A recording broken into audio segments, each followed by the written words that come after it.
So we are discussing about optical sources and detectors and optical receivers under this module. So first we are going to discuss two few topics regarding optical receivers and basic sections of optical receivers and also the error sources. So coming to the optical receiver consists of three stages. First is a photodetector, an amplifier, and a signal processing circuitry. So we have three stages in optical receivers. So the first task is converting an optical energy which is emerging out from the fiber into an electrical signal. So that is the major idea of using an optical to electrical conversion, and further amplifying the signal to a large enough level so that it can be processed by the electronics which is following the amplifier. So if I consider any signal, when it propagates through a particular medium, the signal may gets degraded due to some noise, distortions, attenuation, absorption, etc., which may be introduced into the transmission medium, due to which the amplification has to be done to amplify the signal to a certain level so that it can be processed further. So that is the idea of amplifying the signal to overcome the degradation which happens during the process of conversion. Then, in this process, various noises and distortions will be introduced, which can lead to several errors during the interpretation of a signal. Like, for example, if one is arriving at the receiver, it may be interpreted as 0, or if 0 is arriving at the receiver, it may be interpreted as 1. So that is a possibility of wrong interpretation of a signal. So then we look into the fundamental receiver operation. So the design of an optical receiver is very much complicated when it is compared with the optical transmitter, because the signal what we get, that will be weak, which is very difficult to detect, and it is distorted, and it also has to make some decisions depending on a threshold value which is set, indicating that it's 1 or 0, and on what type of data was sent, that has to be amplified version of the distorted signal. So there is a basic fundamental task or operation which has to be done by the receiving section of an optical receiver. Then digital signal transmission. So here we see three different stages of optical receiver. So initially we have electric input pulses with the bit interval of a pulse given by TB, and these are the pulses which are sent 1, 0 and 1. So these are the electric input pulses, and they are fed to the LED or a laser transmitter. So this is where we are going to convert the electrical signal into an optical signal at the input stage. So this is an optical source which is either a LED or a laser, and once we convert it, we are going to get an optical power pulses with the same bit interval TB, and this converted signal is fed to a optical fiber where the signal is propagated into this particular medium. And once the signal is obtained at the fiber output, we see that the signal has changed its shape entirely. So it may be an attenuated signal and also a distorted optical power pulse. So the signal may be attenuated and the signal may be distorted. So attenuation due to various factors, and distortion due to some noise, external noises which may be added to the signal, or even internal noise sources also creates the noise which gets added to this particular signal. Then These signals are to be converted using a photodetector or optical detector. So either the device used here is a pin photodiode or an avalanche photodiode, which is in short termed as AP diode or APD. So this is used to convert the optical signal into an electrical pulse. So that is done using this. So once we see that the conversion is done, uh, we we have electric current pulses containing the photodetector noise. So here not only the conversion from optical to electrical is done by the photodetector, but also it introduces some noise which is called as a photodetector noise. So that is during the process of photo detection, that is during a process of conversion, noise may be introduced into the signal, and that is due to the photodetector, and hence it's a photodetector noise. Since the signal changes its amplitude so that it is degraded or some distortions gets added into the signal, we are going to pass it to an amplifier and a filter. So amplifier is used to amplify the signal to a certain level, and the filter is used to remove the unwanted components in the signal, which may be a set of distortions which may be introduced during the process of conversion from optical to electrical. So now we can see that the signal is amplified. So this is the amplified signal, which is a voltage pulse and amplifier noise. So again here we see that the signal is amplified to a certain level, and the distortions are removed by using a filter, but there is a noise which is introduced by this amplifier, which is termed as an amplifier noise. So even this noise has to be removed. So we are passing it to a decision circuit and pulse regenerator. So whenever I pass this to a decision circuit, there is a circuit which is making a particular decision for a given or for a received signal, depending on the comparison between the received bit or a signal with the threshold values which are given by the threshold circuit or a decision circuit.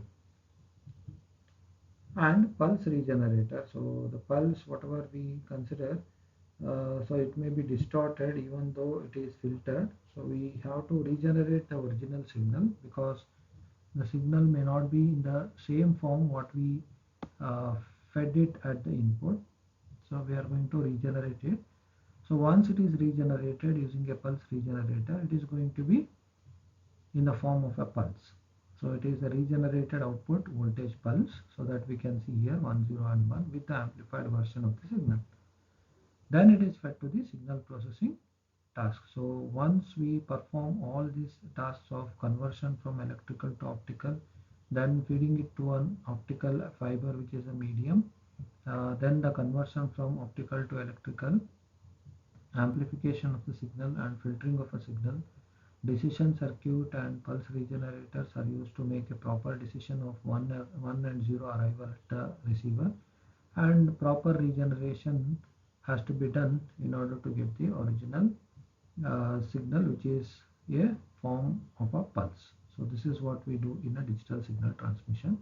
So these are the signal paths what we trace through an optical fiber link. So here the transmitted signal is a low-level binary data stream consisting of zeros and one with a time slot of a duration TB. So we have seen that, and this time slot is referred as a bit period or bit interval. And there are different ways of sending a message. So we can either use ASK amplitude shift keying or OOK on off keying, where a voltage level is switched between two levels, which is normally on and off. Or we can go with any other like FSK or PSK.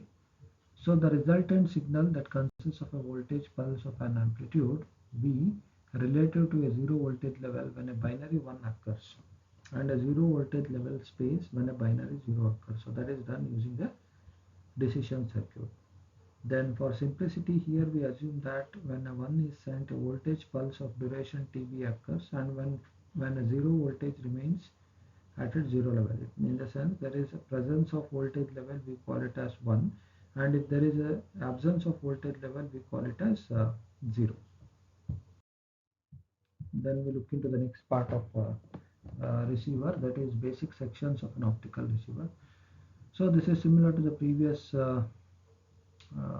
concept, where we are going to consider several components of an optical receiver exactly. So here we have a photodetector at the input, where the light is falling onto this device, which is a photodetector, and this photodetector will convert the optical signal into an electrical quantity.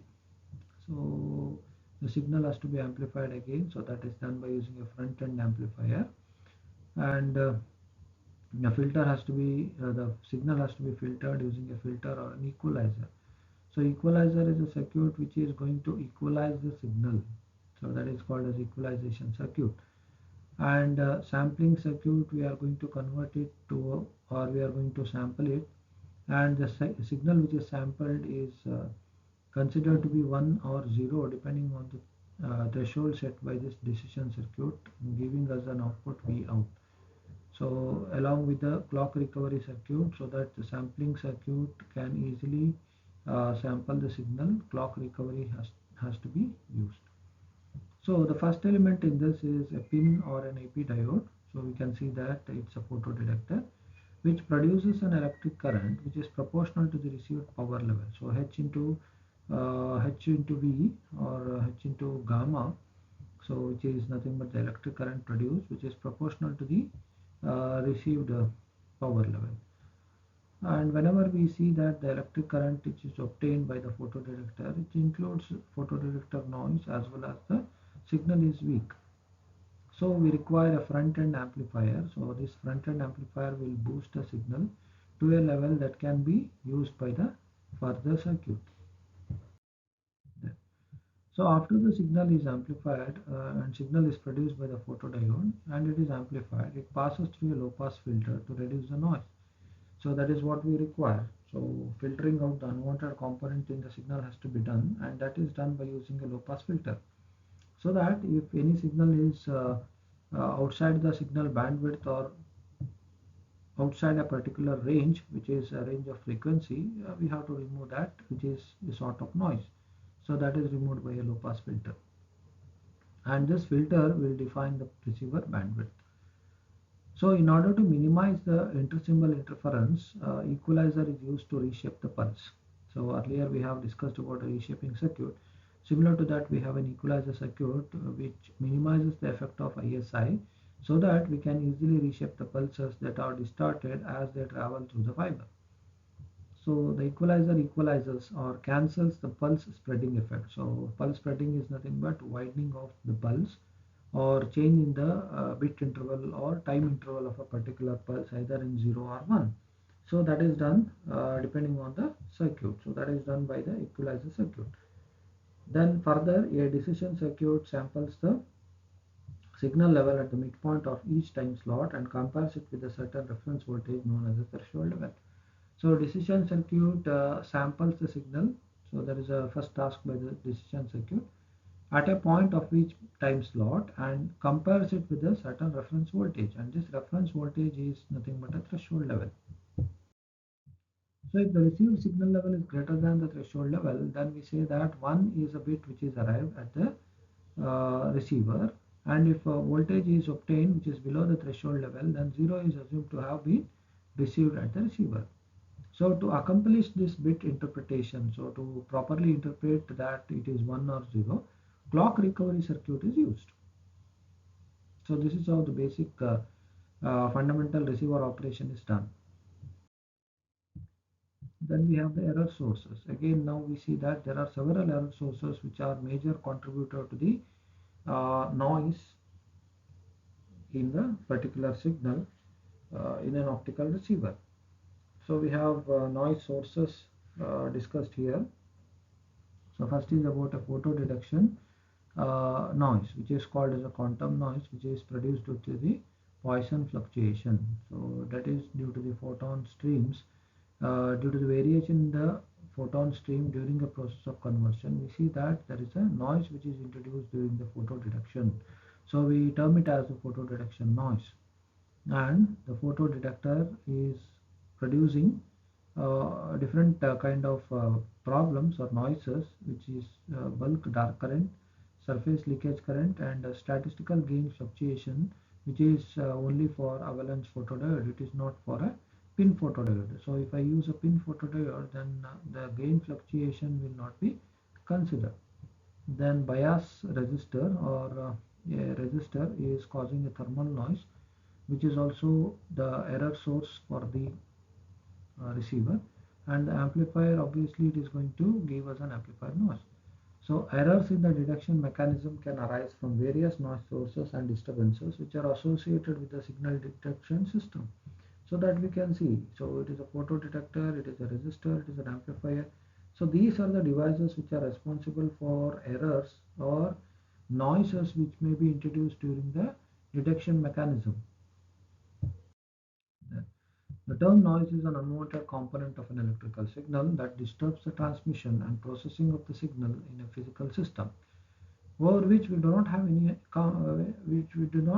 control. So we have incomplete control over it. So the noise sources can be either external to the system, that is termed as external noise sources, or internal to the system, which are internal noise sources. So examples of external noise sources can be electrical power lines, motors, radio transmitters, lightning, etc. So these are the examples of external noise sources. And if I consider internal noise sources, it can be SMPS and switch and power supply transient. So even these are the parameters which are responsible for the internal noise sources in the optical receivers.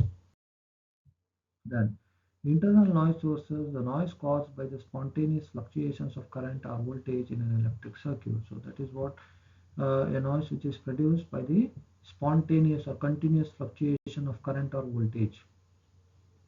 The two most common examples of this type of spontaneous fluctuations are short noise, which are nothing but quantum noise, and thermal noise.